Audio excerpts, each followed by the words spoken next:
asatiza, berita puasa serta tuan-tuan dan puan yang dirahmati Allah sekalian. Pertamanya sama kita merafakkan syukur kepada Allah Subhanahu wa taala dengan izin yang dimakuninya pada malam yang berbarakah ini dapat kita berhimpun bersama dalam rumah Allah Subhanahu wa taala, bersama menyelesaikan solat maghrib secara berjemaah, dan seterusnya kita berada pula dalam satu majlis ilmu yang penuh dengan rahmat dan keberkatan daripada Allah. Bersama kita menyambung kembali pengajian kita nasihat agama dan wasiat iman Al-Imam Al-Haddad rahimahullah ta'ala.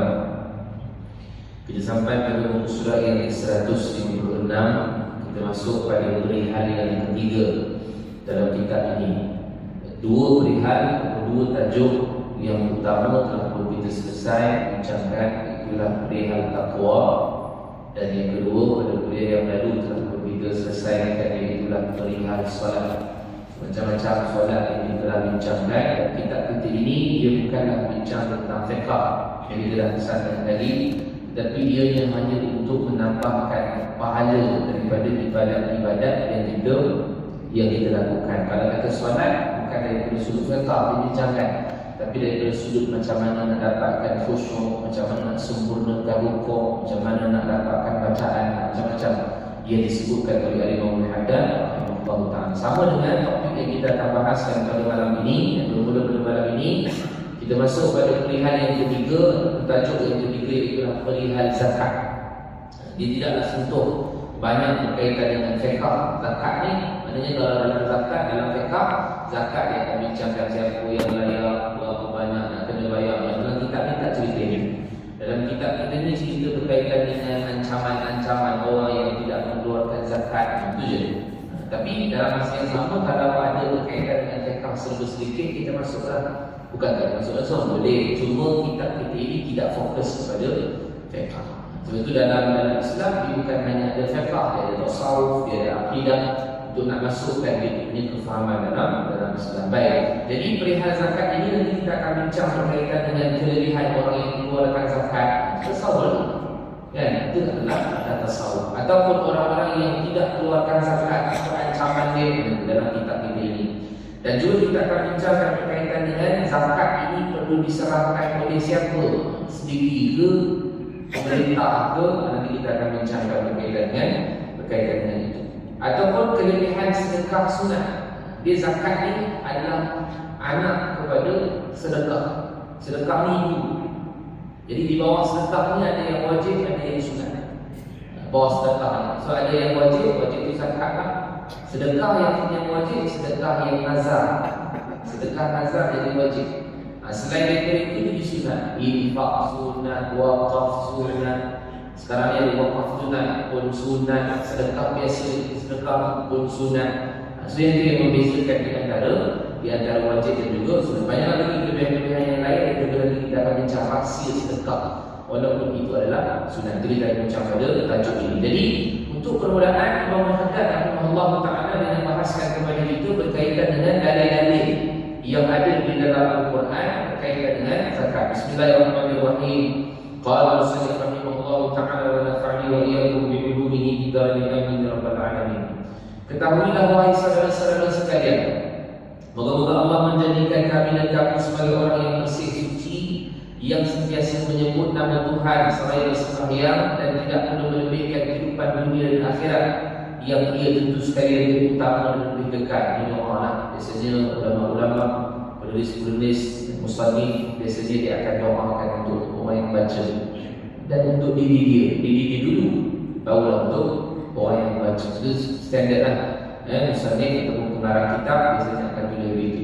Bahawasanya zakat itu adalah salah satu asas bina Islam yang lima, yang mana Allah Subhanahu wa ta'ala telah satukan sebutan zakat dengan sebutan sembahyang. Yang mana zakat ini dia bukanlah benda yang kecil, tuan. Zakat ini adalah merupakan rukun Islam.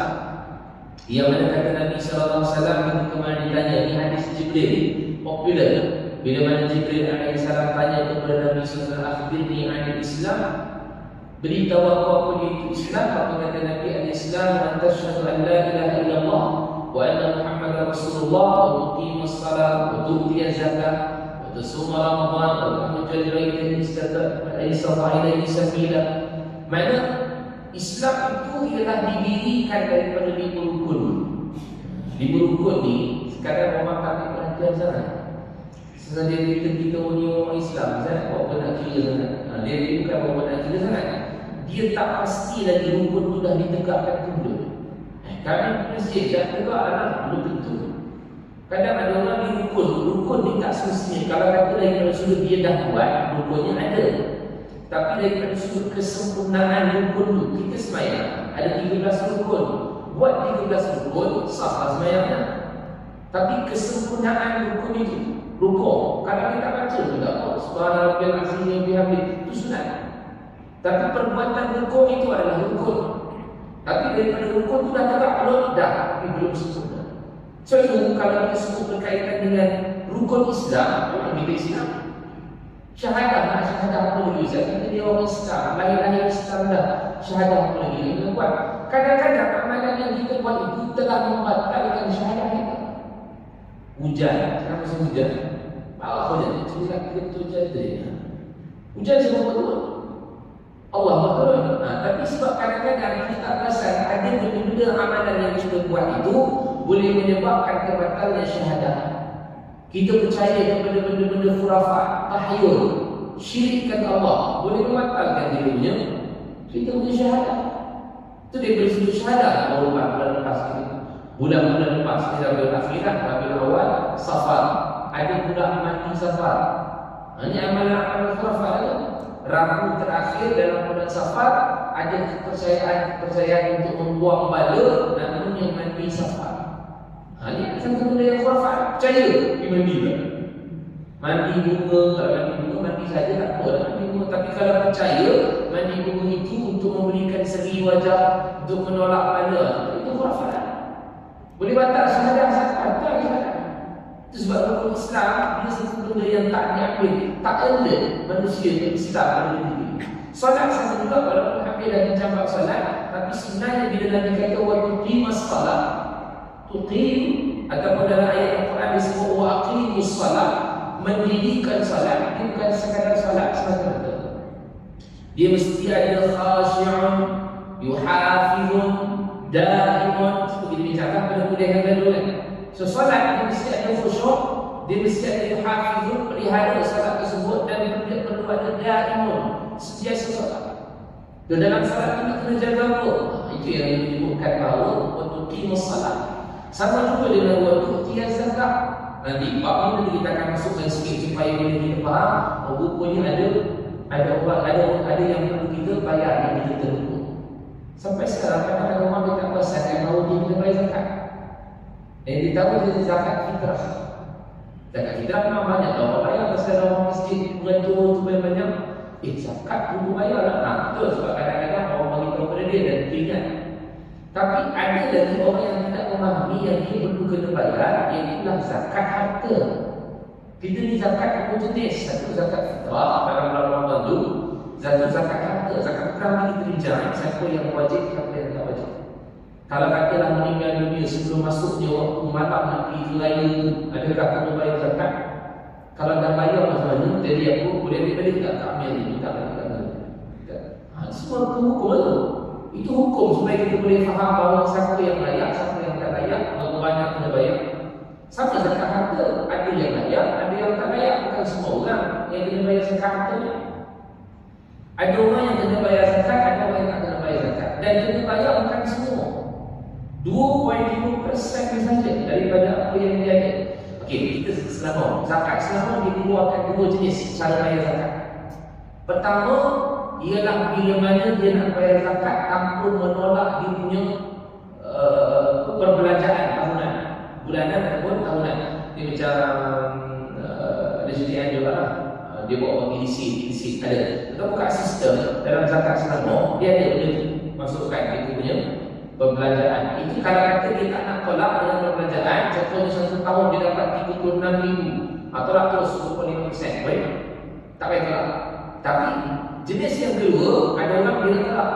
Saya ingat saya nak tolak, kalau saya nak tolak perbelanjaan anak-anak punya nafkah, okey, tolak berapa. Ada tak benda ataupun menjaga mak dan ayah yang sakit, ada ubat-ubatan tak masuk, semua di situ kita simpan. Macam mana saya sedikit.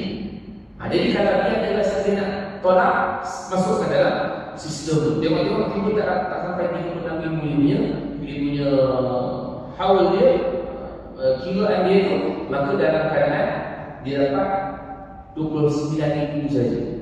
29,000 tapi dia tiap tahun tak sama kan. Dia kena cek, tak bisa zakat. Tahun ni zakat berapa? Tahun lepas tak silap, tahun lepas tahun betulnya ada yang 30,000. Jadi siapa yang punya bawah daripada 30,000 tak kena bayar zakat. Tak kena bayar zakat, jangan sebut Alhamdulillah, Alhamdulillah, tak kena saya itu. Itu tak betul. Kalau kata tak kena, hilang-hilang hari ni. Dan pasal kita rukun Islam, sebelumnya memang kita nak bayar. Kalau kita faham, setiap daripada apa yang kita dapat 2% bukan kita punya lagi. Kita keras nak bayar, itu ancaman daripada Allah. Kan? Ancaman daripada Allah yang kita tak nak keluar pasal tu, pasal kita anggap pun kita punya. Padahal 2% itu orang punya. Kan? So itu bila mana kita bayar itu adalah untuk membersihkan jiwa kita. Khudh min amwalihim sadaqatan tutahhiruhum wa tuzakkihim biha. Kata Allah, ambil harta mereka ini untuk sedekah. Sedekah sini ialah zakat. Untuk apa? Tutahhiruhum wa tuzakkihim biha, untuk bersihkan diri, untuk cucikan diri daripada sedekah tadi. Bersihkan harta. Baik. Jadi kalau katalah zakat harta tadi, bukan semua orang kena bayar. Ada orang-orang yang kena bayar. Siapa dia? Niaga. Siapa dia? Yang bekerja, pendapatan. Siapa dia? Yang menternak binatang-binatang al-an'am. Kucing tak kena, mana? Kucing tu masuk sekali tak kena. Ataupun orang yang menanam. Tadi lah orang yang cucuk tanam lah. Dan bukan semua cucuk tanam kena. Ada beberapa buah saja yang digunakan, yang lain tak ada. Nanti kita bicara, kita akan sempat kita. Dan juga ada apa kita panggil sebagai yang menyimpan simpanan. Ada ataupun zakat simpanan dibagi. Cukup dia punya nisab, cukup dia punya haus setahun, maka simpanan tadi perlu dikeluarkan 25%. Simpanan apa ni zakat? Kira simpanan apa? Bawah hantar tu, bank tu, USP tu, simpanan mana dia? Cuma dulu kan masa fikir orang keluar kan, berapa persen yang dibenarkan orang keluar itu, maka itu juga dibenarkan, dikirakan untuk bayar zakat, kecuali nak keluar lah masa fikir dulu, kecuali ketika dia keluarkan itu dia sesak, dia tak boleh nak tampung diri, maka tak diwajibkan. Cuma kalau kata dah bayar, tempat simpanan tu dah bayar zakat, keluar tak boleh bayar lagi.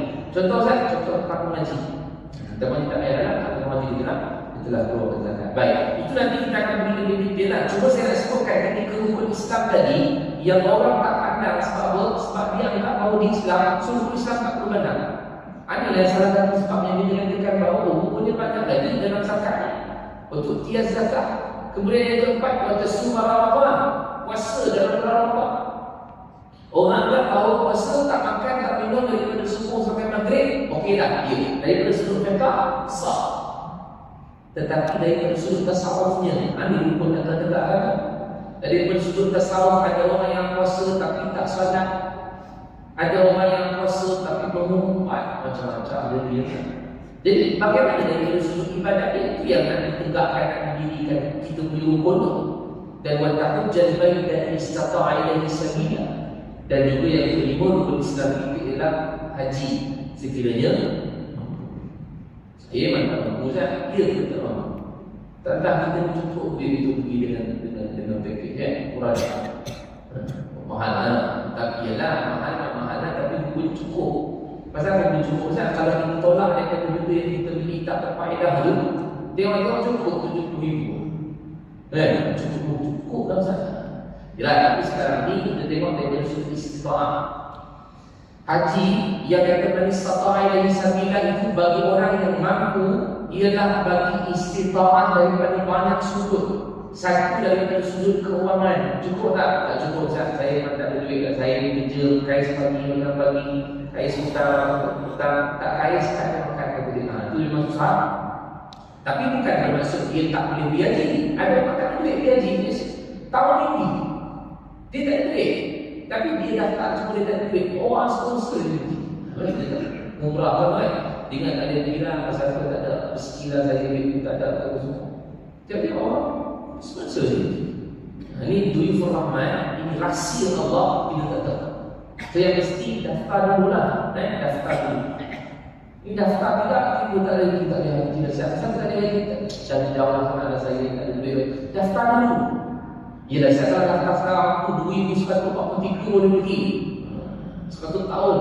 Itu buat isi orang dengan maknanya kemampuan dari sudut pergi jarak. Tapi yang mesti daftar lah.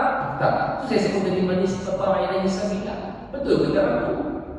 Tak mampu dulu saya tak duit. Tapi dia daftar belum? Belum daftar. Daftar belum? Di semua daftar je. Ada orang yang daftar akan 3 tahun kemudian lagi. Orang nampak, kata tahu ini semua kerja Allah, bukan kerja dia. Yang pasti yang ini pun yang perlu ditegakkan. Istiqamah nak kena perlu sudah apa? Kesihatan. Ada orang duit tapi dia tak jadi. Kesihatan bagi kat dia bagi tak tahu apa dah. Jadi tak ada kira. Jadi itu antara yang istiqamah yang perlu diberi perhatian. Sama ada dalam keadaan kewangan, sama ada dalam keadaan tahun nanti. Nafkah kalau kata dia mengikut nafkah isteri, nafkah anak-anak perlu diberikan, bukan dia lepas kita saja. Itu yang nak kita tinggalkan tu. Kalau ada orang yang tinggal, tak ada. Itu pun kena dipakai istiqamah tu. Baik, jadi lima rukun Islam ini perlu diberi perhatian. Kena dapat orang yang ambil edah dan untuk menegakkan rukun itu perlu menyempurnakan kesemua lima-lima tadi dari sudut tasawufnya.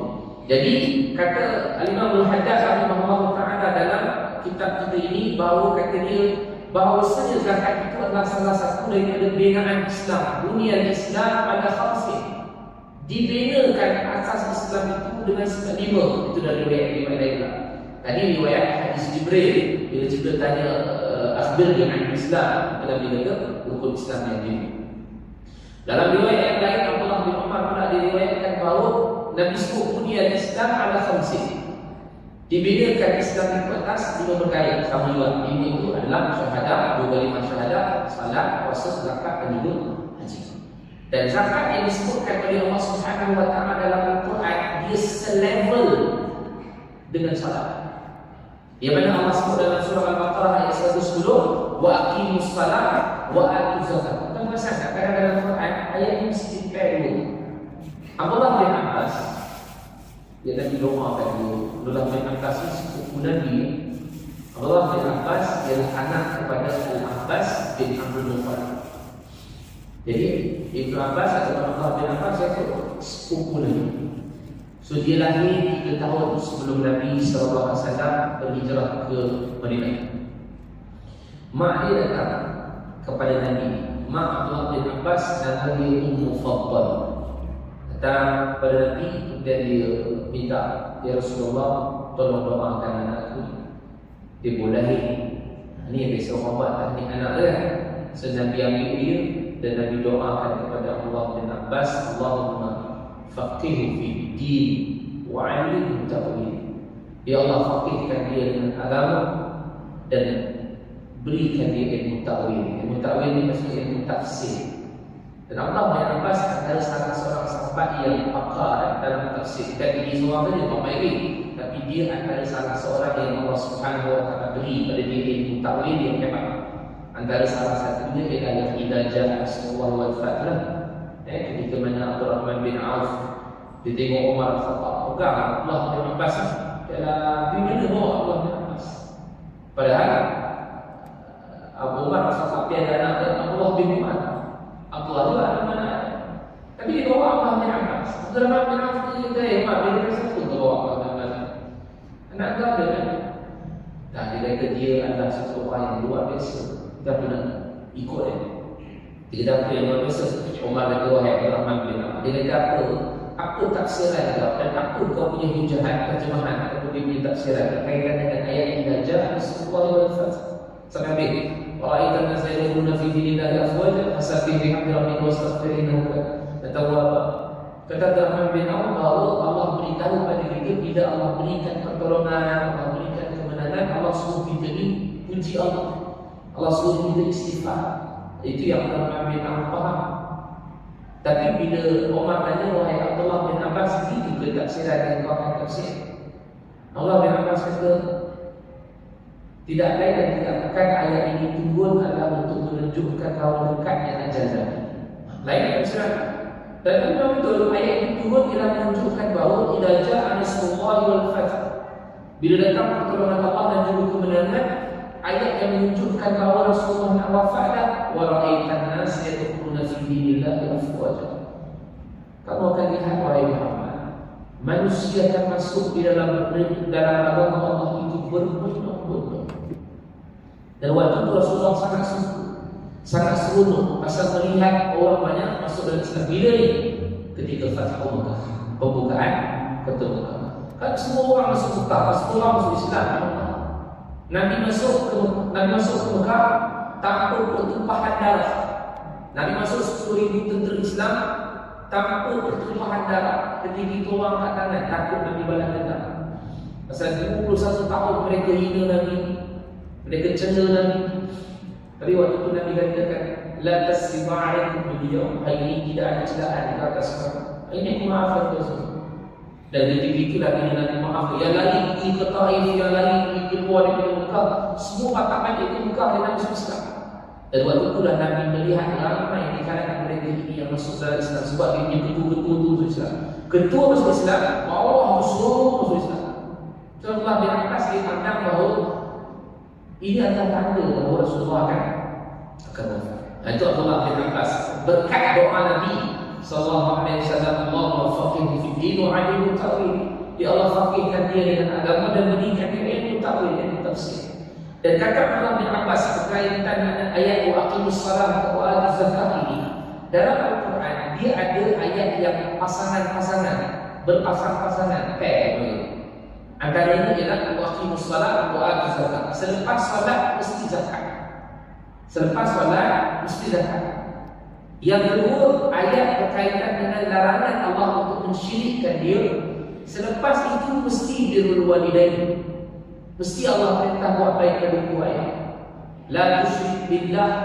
Allah sebutkan dalam Al-Quran berkaitan dengan syirik pada Allah. Selepas itu mesti wabil walidaini ihsana. Surah Al-Isra ada, surah Luqman ada, wasaina insana biwalidayhi. Sebelum ayat itu Allah bagi tahu pada kita Luqman pesan pada anak dia, ya bunayya la tusyrik billah, wahai anak saya jangan syirik pada Allah. Seterusnya wasaina insana biwalidayhi hamalatu ummuhu ahwalan ala wahid. Sama maknanya selepas jangan syirikkan Allah mesti buat baik dan ibu baik. Apa salah Allah inginkan begitu?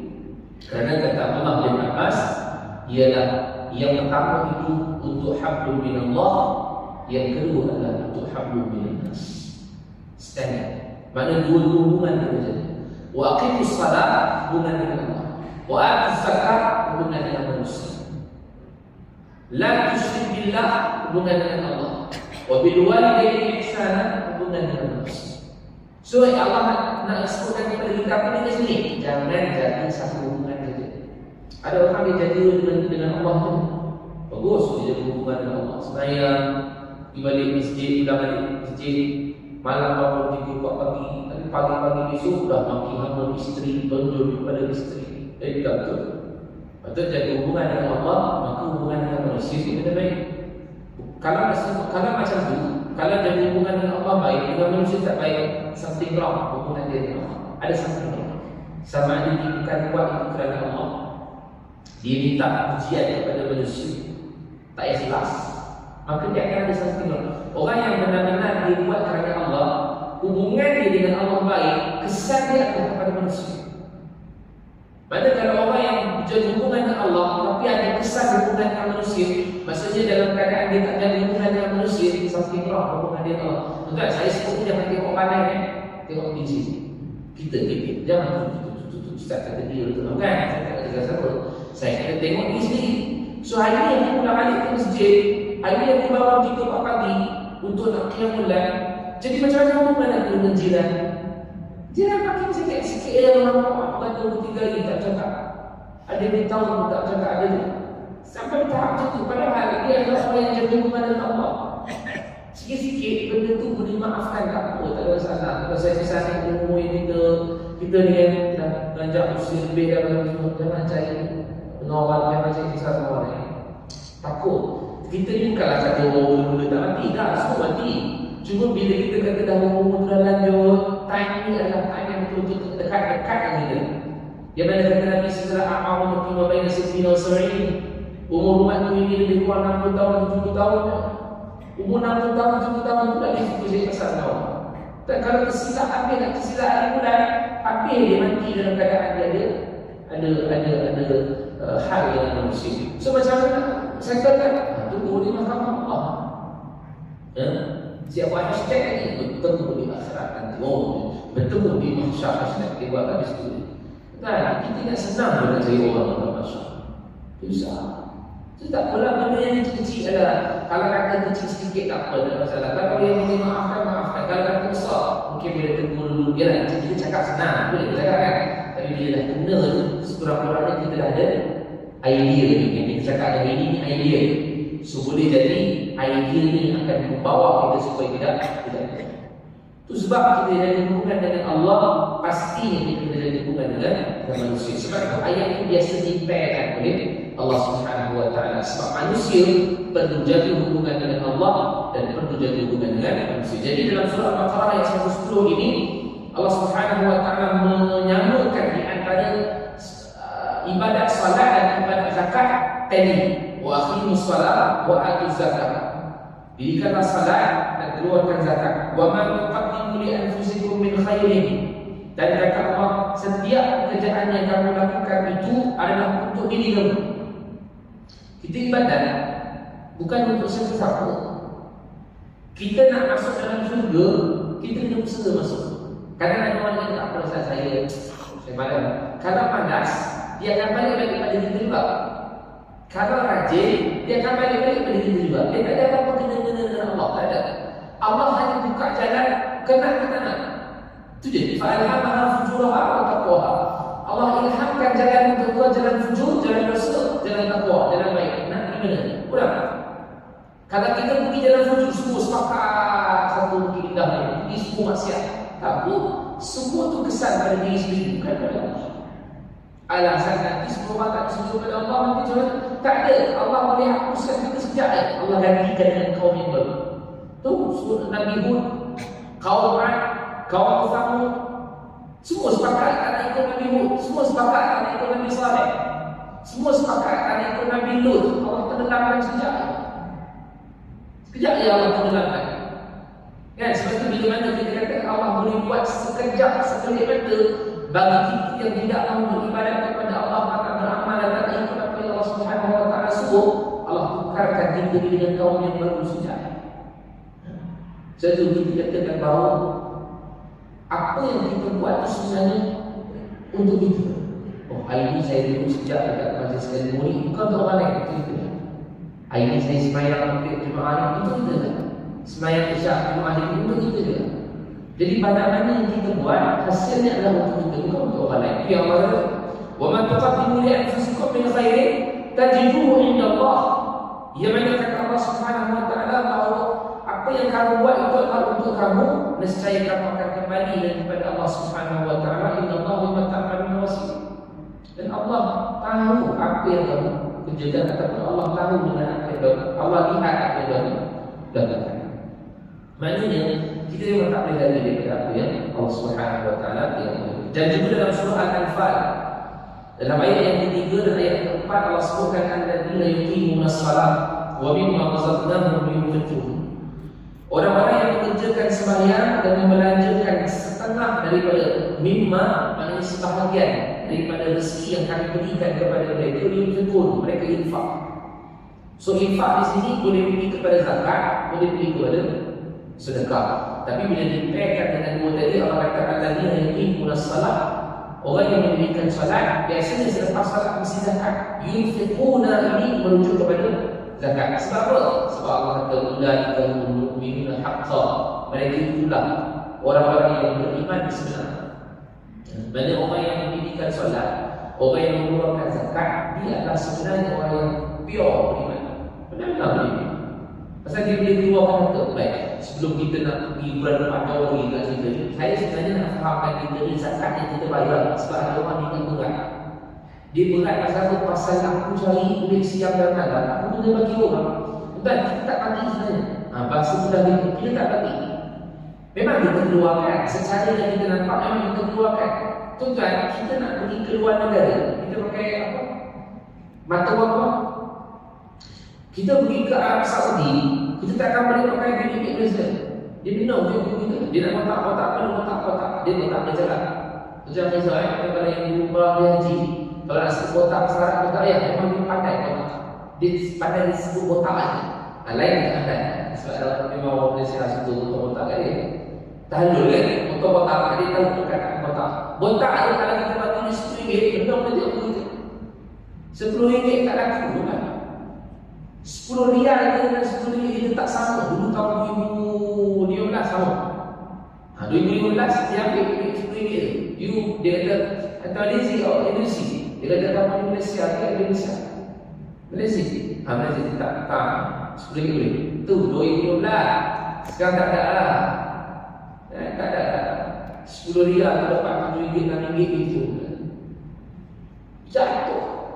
Mana nak menunjukkan bahawa kalau nak kita nak pergi ke sana, mesti kena tukar duit mata wang, currency kena tukar. Nak pergi ke Filipina, tukar peso. Nak pergi ke Singapura, tukar dolar. Ini mana-mana tukar semua. Pasal apa tak boleh pakai mata wang Indonesia? Saya orang Malaysia. Tak, pasal dia negara itu kena pakai currency, kena pakai mata wang tu. Jadi, cara kita nak tukar duit macam kena pergi lah tempat mencaja. Takkan nak belajar lah. Ini mana saja cakap dia tukar RM1,000 kepada RM1,000 Malaysia kepada Riyal. Ada lagi kan? Dapatlah lebih kurang RM800 gitu kan. RM800. Mana nak menunjukkan bahawa apa? Kita nak pergi ke suatu tempat, maknanya dalam keadaan menentukan mata wang. Dia sebenarnya tukar bagi tu ada atau tak ada? Ada, tapi tukar je. Baik, kita nak pergi ke akhirat. Currency yang kita nak kena pakai adalah pahala. Mata wang tu bukan yang misalnya, bukan peso, bukan dolar. Mata wang tu namanya pahala. So bila kata pahala, yang kita keluar sedekah zakat ni, itulah nak jaga. Kita tak bagi. Kita tak tahu kata, saya pernah saya pagi siang petang malam mesyuarat dia. Kejadian mesyuarat dia nak pergi bercium punya. Mesyuarat saya tapi saya tak akan lewat, bukan bagi. Mana saja tukar mindset ni supaya dia ingat nak bagi balik. Kadang-kadang orang berat nak bagi tu pasal dia kata saya bagi zakat ni saya tak boleh. Itu adalah karas tukar je. Biar dia ambil tukar, sebenarnya benda tu dah ada dalam akhirat. Esok ambil dia. Dia apa nak pahala? Abang pun dah rasa berat dia nak bagi 2.5% tiba dapat sejuta nak untuk bagi 2.5%. Dia tak bagi, dia tukarkan saja. Sebab tu bila sebut zakat ni wajib, nak mana bagi. So yang ini yang kena turunkan kita punya mindset, tukar kita punya mindset tadi. Sebenarnya kita tidak habis, tetapi ditukarkan saja sebab kita nak pergi ke satu negeri yang menggunakan mata wang dia adalah itu je bagi kita faham. Jadi kalau tidak kita tak boleh faham berkaitan dengan kenapa kita guna zakat. Apa tadi sedekah? Sedekah tak ada masalah lah, sedekah ni sunat, kalau bagi tak bagi juga. Pasal dia tak wajib. Tapi kalau bagi, itu Allah tadi. Waman tukar kemuliaan fisikum, apa yang kau bagi tu kau walaupun sedekah sunat. Bagi, tunjuk. Maknanya kita memang tukar sendiri kita, nanti ke akhirat kita akan dapat dia itu. Dan orang yang berjaya sebenarnya dia mengeluarkan harta dia. Dia tahu harta dia itu adalah harta yang Allah berikan kepada dia, dia keluarkan. Itulah perniagaan yang Allah berikan kepada kita, perniagaan yang lan tabu, tijaratan dan tidak ada perniagaan yang merugikan, semua untuk orang yang mana? Orang yang wa'anfaqu mimma razaqnahum sirran wa 'alaniyah. Orang yang menginfakkan harta walaupun dalam keadaan sirran, sembunyi, ataupun dalam keadaan wa 'alaniyah, terang-terangan. Itulah Allah katakan kepada mereka inilah buat perniagaan dengan Allah dan yang tidak ada kerugian. Untung semua. Sebab itu ayat-ayat Quran berkaitan dengan sedekah zakat banyak. Tetapi nak sedekah Ustaz nak bagi itu kadang-kadang ada ayat yang Allah katakan lan tanalul birra hatta tunfiqu mimma tuhibbun. Tidak dikira sebagai kebaikan sehingga apa yang kamu infakkan itu dengan hati yang paling kamu sayang. ayat yang turun tuan. Turunnya ayat ini, para sahabat banyak ambil harta-harta mereka yang mereka paling sayang bagi. Antaranya ialah Abu Talhah Al-Ansari. Turun ayat, dia pergi jumpa Rasulullah.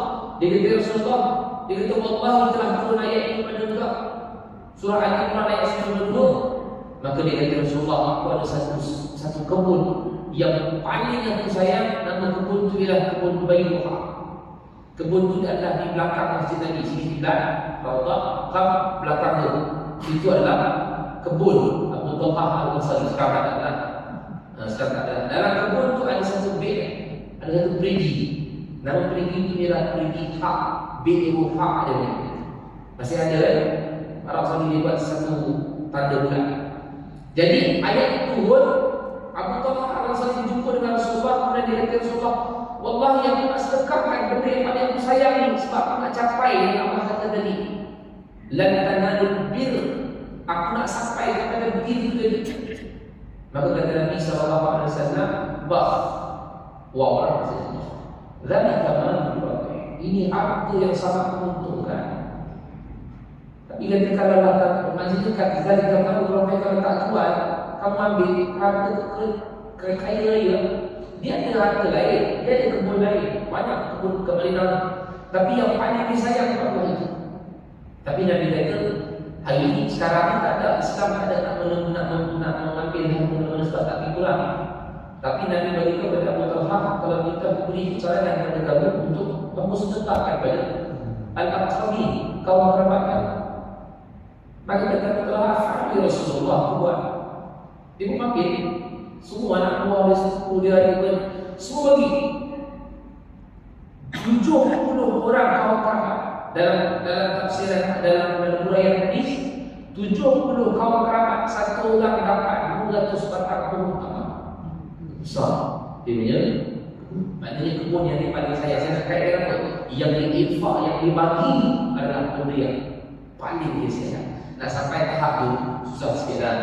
Tapi boleh biasa, boleh. Mana-mana yang dia sayang tu cuba dah bagi dulu. Tak boleh bagi, tak apa, dia tak kenal. Bukan hari ini belajar untuk bagi besok, demam masuk seminggu. Pasal aku tu bagi RM50. Aku sayang dia. Relax dulu. Maksudnya jangan push, tapi dia akan ada satu perubahan dari perubahan sikit-sikit. Nanti insyaAllah dia akan dapat dia punya momentum. Bila dapat momentum tu, ketika itu dia akan jadi. Dia sebenarnya dia susah kerana nak mulakan saja dia yang menyebabkan dia jadi berkat. Tapi bila dalam lama dia akan jadi lebih mudah dan susah. Bila dalam perasaan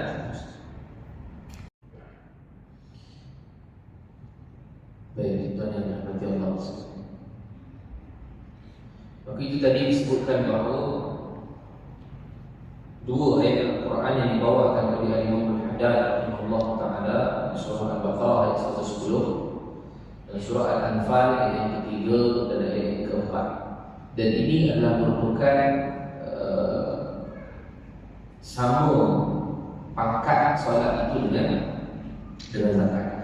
Kemudian disebutkan lagi oleh Allah dalam surah At-Taubah ayat yang ke-71, Allah ceritakan kepada kita tentang sifat orang yang beriman. Allah kata wal mu'minuna wal mu'minat ba'duhum awliya'u ba'd. Orang beriman laki-laki dan orang beriman perempuan ini dia akan membantu sebahagian dengan sebahagian yang lain. Mana orang yang beriman dia mesti dalam keadaan membantu orang yang beriman yang lain. Dia tak boleh tengok kalau orang tu susah, dia tak sedar hati, tak senang. Kan? Itu al-mu'minun. Itu orang yang beriman. Dan Allah kata innamal mu'minuna ikhwah. Orang yang beriman itu bersaudara. So hari ini kalau kita tengok ada orang-orang yang saudara kita yang beriman itu susah, orang Islam itu susah, kena ada rasa sesuatu dalam hati. Tengok hari ini kita scroll saja dekat mana media sosial, ada je kita nampak saudara kita yang berada dalam keadaan kesusahan di Palestin khususnya. Apatah lagi kalau kita tengok mereka dalam keadaan susah payah yang meninggal syahid anak, mak meninggal, suami syahid dan sebagainya. Ini satu benda yang perlu kita ada rasa empty dulu. Biasa kita dengar simpati. Simpati itu apa? Simpati adalah rasa kesian pada orang tu. Tengok dalam media sosial, kesian saja belum cukup. dia ada satu lagi dipanggil empathy. Empathy, rasa kesian dan letakkan diri kita tempat. Itu maksud empathy dia. So kalau kita tengok ada video yang orang tu pegang anak dia yang dia meninggal dah bayi, syahid dah, mati dah bayi tu, long life dah benda itu. Cuba letak tempat kita kat dia, tengah pegang anak tu, tengah pegang cucu dia tu, cucu apa rasa? Itu baru ada rasa. Orang beriman, okay, dia kata dia Allah, baru ada rasa nak tolong dia. Tolong dia lah, terasa macam tu anak. Itu empathy dia kan. Dan ini Allah sebut dalam surah At-Taubah ayat 21. Itulah sebenarnya rasa orang beriman. Kalau kita rasa iman tak sampai lagi, ada iman tapi tak sampai. Sebab itu disebutkan di sini adalah wal mu'minuna wal mu'minat ba'duhum awliya ba'd. Dan Allah kata ya'muruna bil ma'ruf wa yanhauna 'anil munkar. Orang yang beriman ini dia menyuruh kepada yang ma'ruf dan mencegah kepada kemungkaran. Orang yang munafik, kita balik surah At-Taubah juga. Orang munafik ya'muruna bil munkar wa yanhauna 'anil ma'ruf.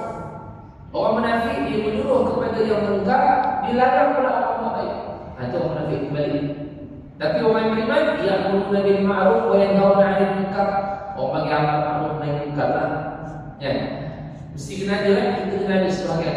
Wal takum minkum ummatun yad'una ila al-khair wa ya'muruna bil ma'ruf wa yanhauna 'anil munkar wa ulaika humul muflihun. Orang Melayu tidak orang yang mengajak orang kepada yang ma'ruf, mencegah kemungkaran. Dan wa yuqimuna shalah. Orang yang beriman ini dia dirikan salat. Dan poin ketiga, wa yutuna zakat. Orang beriman ini makin sikap dia. Salat, zakat. Dia bersedilah mengeluarkan zakat. Dan yang kelimanya kata Allah wa yuti'una Allah wa rasulahu, dan dia taat kepada Allah dan juga Rasul. Maka kata Allah, ulaika sayarhamullah, mereka itulah Allah Subhanahu wa taala akan berikan rahmat kepada mereka. Siapa dia? Orang yang terima, orang yang dalam keadaan membantu orang beriman, orang yang membuat amal ma'ruf nahi munkar, orang yang memberikan salat, orang yang mengeluarkan zakat, orang yang taat kepada Allah dan Rasul. Maka kata Allah, mereka inilah Allah turunkan rahmat kepada mereka. Rahmat jadi kita dengar, rahmat tak ada habis kita. Hebatlah macam mana Allah tak rahmat, Allah tak bagi rahmat. Syurga pun tak masuk. Dan kita masuk syurga dengan rahmat. Dan cara nak dapat rahmat macam tu lah. Ada orang kata kita tak payah beribadat lah, pasal kita masukkan dengan rahmat. Dan yang dapat rahmat macam mana? Tak taat kepada Allah. Rahmat tu kasih sayang pula, kasih sayang. Kita nak naik gaji, bos kita nak minta naik gaji. Bos tu buat kerja, awak tak buat, kita nak naik gaji. Bos kata due date 7 bulan, awak bagi awal bulan 4, mana dapat? Maknanya kalau kata kita taat pada bos kita, buat apa yang bos suruh, bos tak suruh kita buat apa. Oh, maknanya mana dapat naik gaji semua tu. Turun kasih sayang bos kepada kita. Minta cuti dapat panggilan, minta naik gaji dapat, semua dapat. Pasal apa? Pasal Allah sayang kita. Itu manusia dengan manusia. Kalau ada Allah, kita bertaat kepada Allah. Allah kata kita ni jangan buat maksiat, kita tak buat. Allah kata sembahyang awal waktu, bila sembahyang awal waktu, kata Allah, ulaika sayarhamullah, Allah akan berikan rahmat kepada mereka. Innallaha azizun hakim. Allah itu adalah Maha Perkasa dari Maha lagi Maha Biasa. Dan satu hadis yang terakhir, Nabi SAW menyebutkan, man kana yu'minu billahi wal yawmil akhir falyu'addi zakat mali. Siapa yang beriman kepada Allah dan hari akhirat, maka hendaklah dia menunaikan zakat mali, zakat hartanya itu. Maka itulah tanda dia beriman kepada Allah Subhanahu wa taala. Insya-Allah dia akan datang. Ini dalil je baru dibagi oleh ahli muhaddats rahimahullah taala dari Al-Quran dan hadis, tapi tak banyak, tapi cukup untuk pegangan kita. Malam ni kita nak bawa balik. Ada dalil dalam Al-Quran dan ada dalil dalam hadis yang menunjukkan bahawa wajib zakat untuk bagi yang mampu. Sebab selepas wafatnya Rasulullah, berlaku satu puak yang tidak mampu membayar zakat bulan depan. Kita masuk kepada cerita kenapa boleh tak nak bayar zakat tu. Nanti kita akan cerita zaman Abu Bakar As-Siddiq, macam mana Abu Bakar mengharungi puak-puak ini untuk mereka yang tidak mahu dan tidak membayar zakat. InsyaAllah bila kita datang kita akan sambung. Wallahualam. Assalamualaikum warahmatullahi wabarakatuh.